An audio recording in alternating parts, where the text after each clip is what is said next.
everybody. I don't really know how to start these types of things because I've never done it before, but hi, it's Chelsea.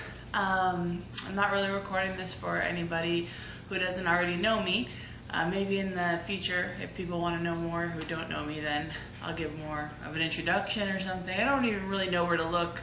My cat's over here gonna probably bother me in a few minutes. And my dad. My dog is back there, and she's probably going to bother me too throughout this, but it's all good because this is just for my loved ones and friends. So I just want to record a little bit about my surgery that I just had. I had gastric sleeve surgery about 4 months ago. Is it 4 months or 3 months? I think it's 4 months ago. To the day, actually, because I had it on a Tuesday. So it's been exactly a month since I had it. And I just wanted to answer any questions people might have, or, you know, even if you're not dealing with weight issues and you just have questions of, you know, that have to do with bravery or overcoming obstacles or whatever, I'm hoping that I can be a beacon of hope to people in some way, shape, or form, because I know that there are some issues that are very taboo. I think I'm looking here and I'm supposed to look there. But anyway, it's hard not to look at yourself. There's some issues that are really taboo in this life, and people don't want to talk about them, or they're embarrassed by them. And I'm really going to try not to cry during this video, but those of you that know me well know that I probably will. But I just feel like it was a hard decision to come to. It had to kind of come from me that I needed the surgery. Clearly I was way past the limit of being overweight. So it was just time, and I had to make that decision on my own. And I just know that people deal with different things in their lives. They struggle with things that might not even have anything to do with weight. Thank you, Figgy. That was his tail. Let's just introduce him. This is Figaro, my cat. I'm not sure how long this is going because I cannot see how long it's going on the camera, but this is Figgy, and he loves everything, and he's really annoying.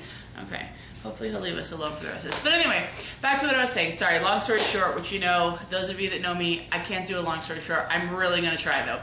I just want to give hope to people that when something happens that you feel like you can't overcome, or you're embarrassed by what people think, you're embarrassed by what people will think if they find out. In life, I've learned we have to worry about ourselves. We have to worry about our heart, our health, our journey, and it has to just be particular to you, and you just have to do it. You just have to go for what you want to do. You know, kind of shoot for the stars. I'm a kindergarten teacher, by the way, if anyone is watching this who doesn't know me, so little quotes like that will come up every now and then. So anyway, let's get to your questions. I feel like I'm an actual YouTuber, but anyway, I posted something on Facebook and asked my friends if they had any questions for me that they wanted me to answer, and a few of you did respond. By the way, you'll get little tidbits about me here and there throughout videos like this. I do wipe my eyes quite a lot because I have some kind of a condition where when wind from any place blows into my eyes water. So that's why you'll see me do that from every now and then. Also, those of you that don't know me, yes, I do wear my hair in the same hairstyle just about every single day of my life. Don't care what anybody thinks about it. It's a whole other issue that I am dealing with, that now that I got the weight issue fixed, or not fixed yet, but once I get through that journey, I'm going to have a whole different journey when it comes to that, but we'll talk about that another time. This has probably gone on for 10 minutes already, and I apologize. But, okay, let's get to the questions. So, Alicia, who is, Figgy's trying to mess up with the camera. Figgy, come on. Cut me some slack. All right, close up. Ooh. All right. Alicia, who is somebody that I love dearly and am communicating with through Facebook now. Love Facebook. It lets you keep in touch with all your old friends. I went to camp with her. She was actually my counselor at one point, I think, but now we're just great friends. So she says, her question would be, how do you maintain your nutrition needs after surgery when you can't eat much at first? And that's a tricky kind of thing to balance, but the good thing about it is when you do go for any kind of gastric surgery, there are 3 different kinds, by the way, that I know of. There's the sleeve, which is what I got, which is where they actually take out a huge portion of your stomach. So they took out, I believe the doctor told me, 80% of my stomach. So your stomach basically turns into looking like a sleeve. That's not a hand gesture that I should have done. Anyway, your stomach ends up being, you know, a sleeve. That's what I got done because it's I felt like it was the one that was the most, basically where you couldn't undo it. And I wanted something permanent, a life change. So that's the one I got done. And then there's gastric bypass, where they basically take a part of your, I don't really know, I'm not a doctor, but they take a part of your stomach and reroute it to another part of your intestines. Sorry, in fact, my cat Figaro is under here. So that, I don't know, you'll have to look it up. That's another kind, gastric bypass. It's really popular. And then there is, oh my gosh, it is not in my head right now. But anyway, there's the other kind that you have to basically have a port put into your stomach, and you have to go in every couple weeks, and they stick a needle in there, and they can, what's it called? The band, sorry, lost for words. The band, and that is where they put a band around your stomach, and then they can loosen it or tighten it, again with my hand movements, I'm sorry, to make it so that your stomach can hold a certain amount or can't. And so that's another one that, again, it's not permanent. You can get it taken out. So personally for my journey, I didn't want to go that route. But sorry, going off on a tangent about the nutritional needs. So I got the sleeve, and the cool thing about going through this process, if you get with a really great surgeon that has a great team, which I did. My surgeon's name was Dr. Tu. Thank you, get down.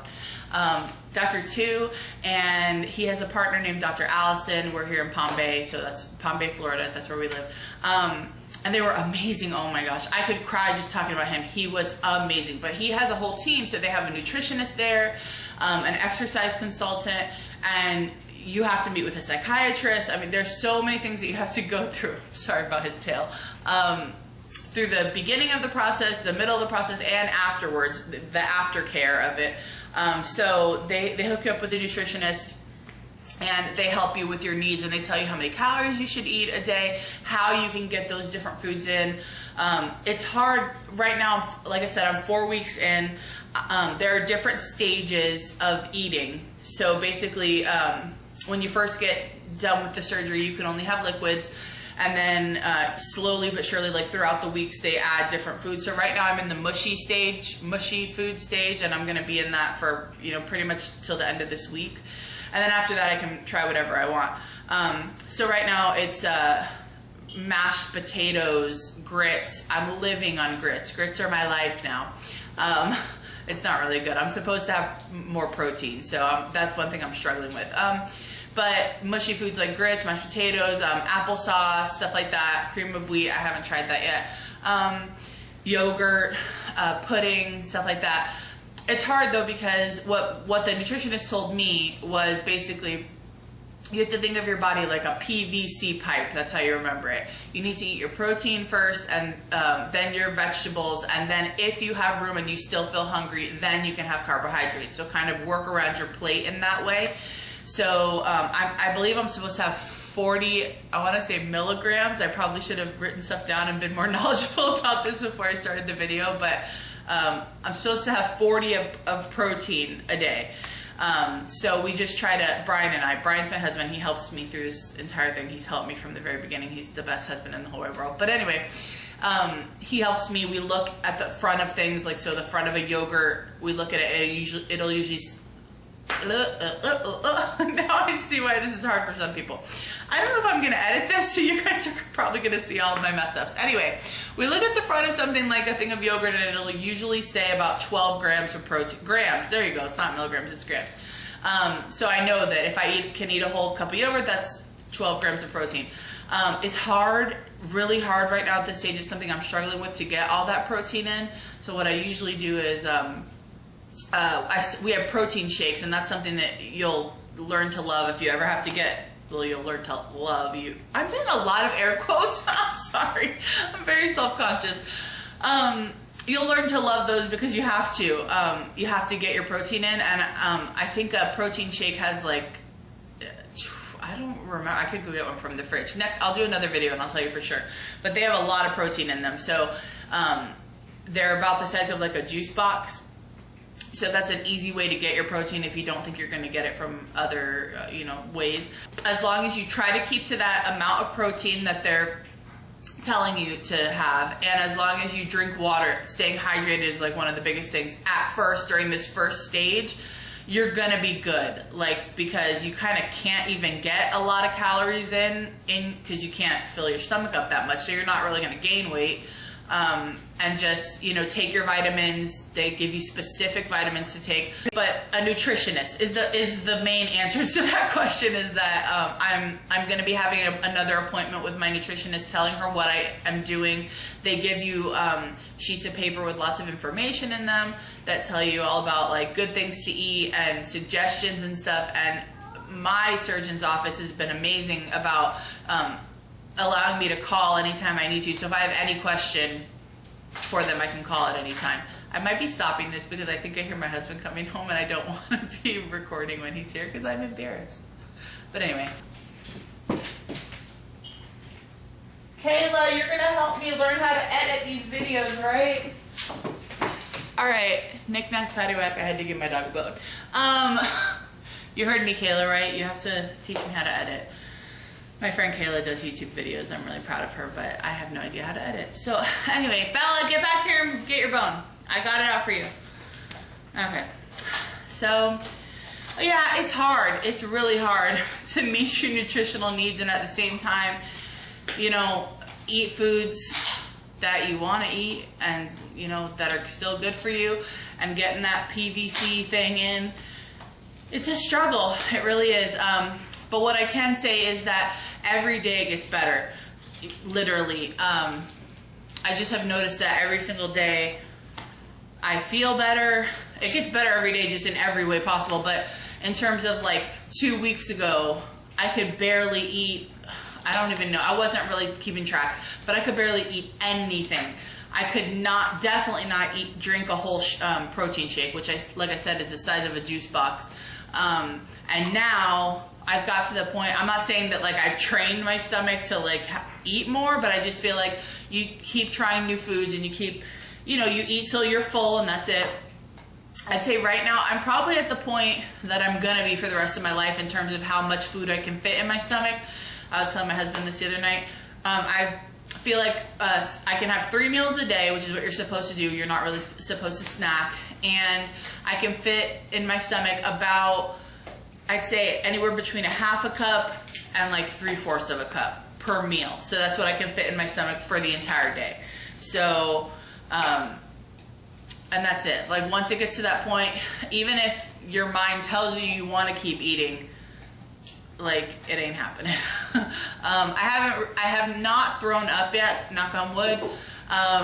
I've heard a lot of stories from friends that have had the surgery or different kinds of, the gastric surgeries or whatever, or bariatric surgeries, and a lot of, or just looking on, forums and stuff.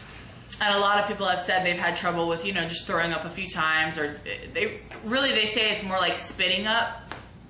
I have a friend, Jamie, who also has a YouTube channel.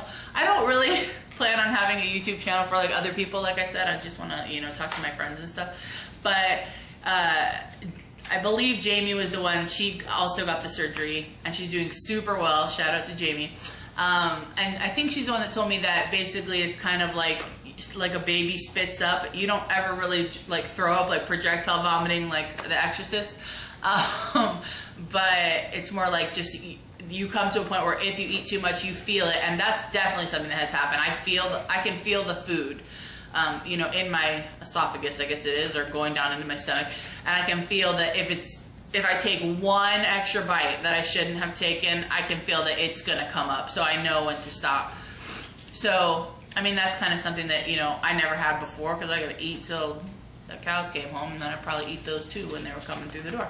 So, it's kind of cool that your body's regulating it and your body's like, no. And also a cool thing about it is, off subject of all these other things, is that the surgeon told me is there's some kind of a chemical that your stomach produces that has to do with overeating and stuff like that. and eating, you know, an extra meal or having seconds even when you know that you're totally full. And when they take the big portion of your stomach out, they're taking out that part of your stomach that produces that chemical. So it's kind of cool. And I kind of do feel that way. Like, I don't really feel like I need to overeat or that I want more food even when I'm, you know, full. And being full is a totally different feeling. I didn't really know what feeling full felt like before. I mean, it's a sickness. A lot of people, I mean, we all have different issues, but a lot of people, when they're overweight, it's a sickness in your brain. I mean, to be honest with you, we all have our different issues. I also have lots of medical issues, which I'm not trying to like say that those are the only reasons why I was overweight, but it becomes like just an endless cycle sometimes, because you get medical issues from being overweight, but then the medical issues that you have sometimes cause you to gain extra weight or not be able to lose it, and the medications you have to be on hurt your chances of losing weight, and it's a vicious cycle. But I don't even remember what I was talking about. Oh my gosh, I really have to edit this because this is embarrassing. Anyway, what was I talking about? I was talking about the juices in your stomach. I feel like this camera's gonna run out of juice. Speaking of juice. Anyway. Vicious cycle. Anyway, basically, I know that I was talking about feeling full and stuff like that. And oh yeah, like, okay, so before my surgery, I could just, it was all to do with my brain. Like, if I saw a Taco Bell commercial, I wanted Taco Bell. Let me tell you, what is it called? Why did I want to say submersive advertising? Oh my goodness. I think it's time to end this video soon. Suggestive or whatever it's called. You guys are probably all screaming at me from the other end of this. Anyway, when you see a commercial and you want to get the thing, it works for me, or it used to work for me big time. If I saw Taco Bell, I wanted Taco Bell. If I saw ice cream, I wanted ice cream. And even if I didn't want that particular thing, it made me want to just eat. Watching the Food Channel made me want to eat. And now I don't find that as much, like, whatsoever, because it's all physical now. I'm not saying like my entire brain problem when it comes to food is done and gone. It's gonna be work for the rest of my life, I know that, but as of right now, I feel so much better about it because it's all physical, meaning that when I have eaten enough, it's done. Like, there's no eating more. It hurts. It would hurt too. So that's something that's good. Let's see if I can answer one more question, because maybe if I learn how to edit, I can edit some of this ridiculousness out. But anyway, thank you, Alicia, for that question that it took me 20 minutes to answer. My bad.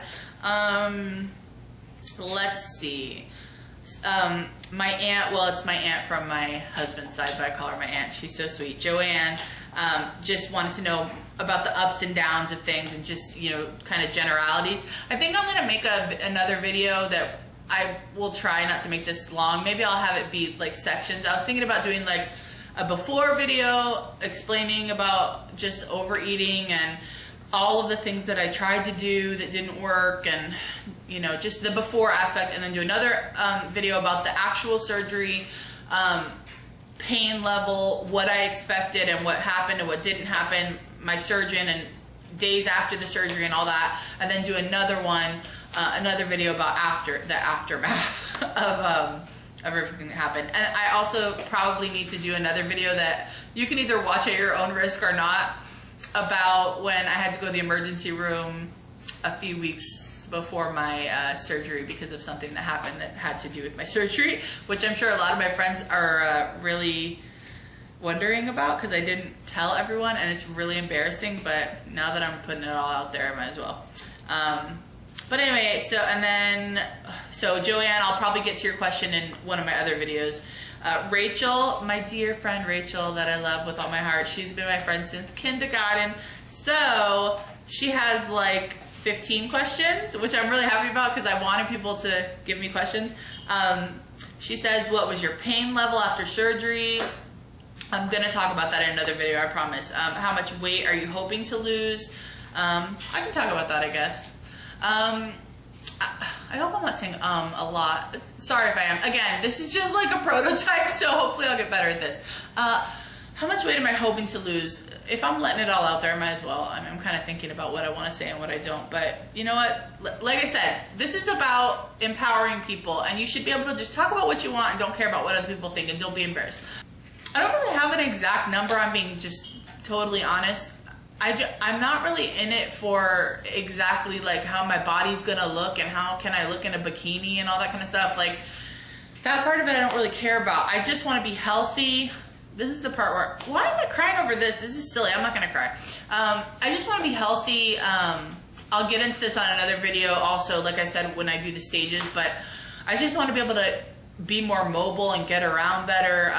I would say I need to lose.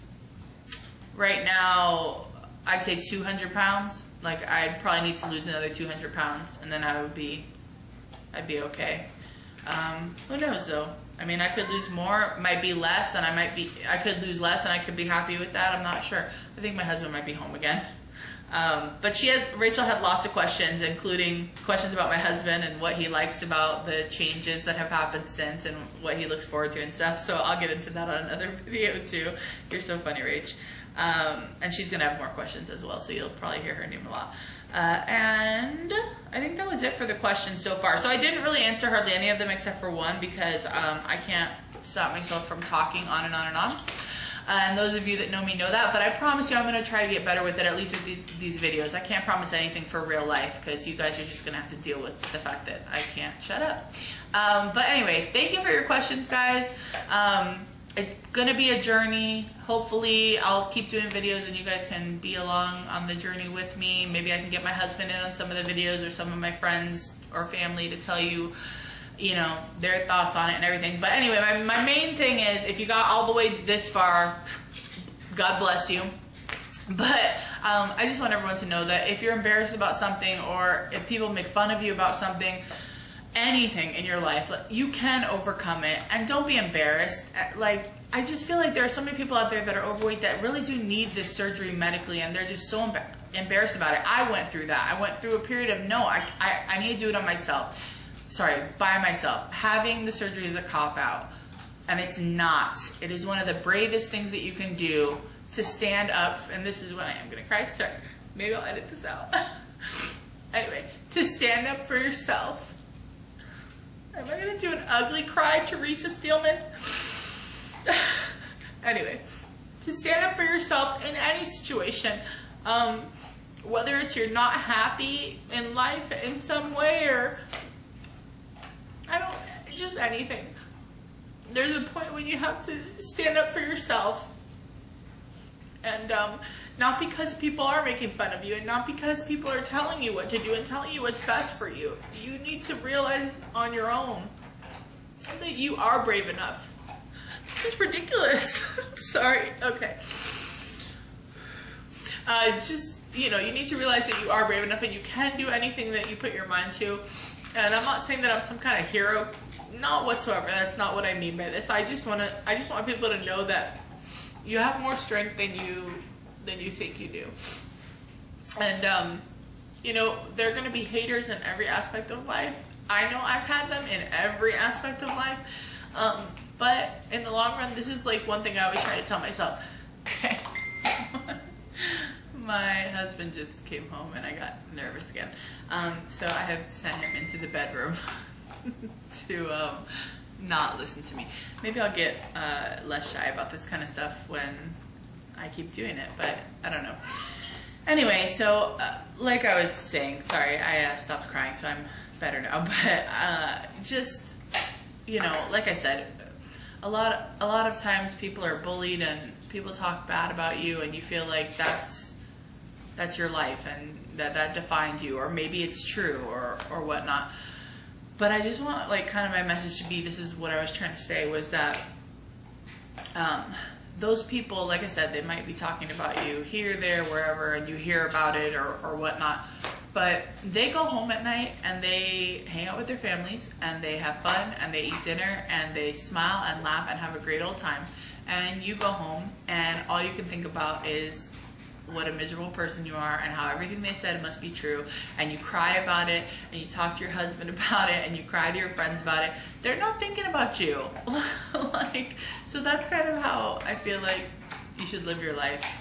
If there's something that is a hurdle that you need to get past, or some way that you need to better yourself or whatnot, don't worry about the haters. Don't worry about people that are trying to tell you what to do, telling you what to be, who to be, and how to do it. You just have to get to a point where you take a deep breath in and you say, you know what, I'm going to do it. No matter what it is, I'm going to go through with it. I don't mean bad things, by the way, clearly.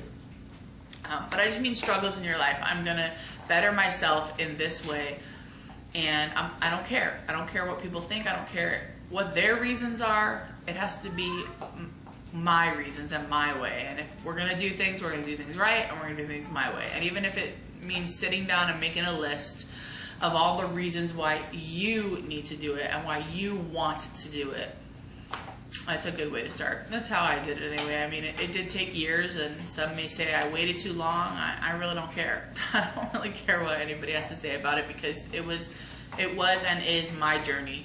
And the only way I was going to help myself is when I got to a point where I realized it was too much and it was too far.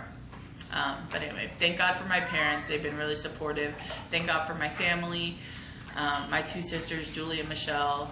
They really are amazing role models to look up to in every single way, shape, and form, including that I'll talk about this in another video, but my sister Michelle got the same surgery before me. So it is something that kind of runs in my family, being overweight and those kind of struggles. But anyway, if I can encourage anybody, that's what I'm trying to do through these videos in any way. So if you're dealing with being overweight, if you're dealing with being underweight, if you're dealing with any kind of problem in your life, I just hope that I can encourage you to just get through it. You can get through it. There are people, to support you. You have a support group. Look around you. And if you don't, I'll be there for you. And if you want to comment below or something with any questions that you have, I'll leave the comments open until people start getting nasty, because I know how Facebook can get nasty too. But I know how YouTube can get with the comments and stuff. So if I start getting nasty comments or mean things way too much, I might have to shut them down. But anyway, if you need me, I'm here. With any advice that I can give you, any help I can give you, and I hope that this enlightened people in some way, shape, or form. I know it was all over the place, girlfriend, boyfriend, that's just how I am. So hopefully I can get a little more focused with these, and I'll try to make notes next time and stuff like that. But I guess that's it for this one. I'm just doing okay right now. I'm doing good. I feel good. Thank you for checking in, and hopefully I'll do another video soon if y'all want me to. So let me know. I love you guys. Like I said, I'm doing this for my actual friends, people I know. I'm not expecting it, other people that don't know me to watch this. So I can, officially say I love you. And if you need me for anything, I'm here. And thank you for supporting me. The support's been overwhelming, and I'm gonna cry again. What is wrong with me? Anyway, the support's been overwhelming. Like I said, my whole family, my husband, and all of you guys. I got my cat has been so supportive of me. He meows all night long, supporting me and keeping me up. But all of you guys have been really supportive. Nobody's judged me. And that's another thing you need to know. If you're struggling with something, really and truly, you think people are going to judge you, you think that you're going to be embarrassed, but all these people that you don't even know come out of the woodwork and they just support you. So thank you guys for that. And hopefully you'll be on this journey with me to see where it takes us. So thanks for watching, and until next time, catch you later. Bye guys.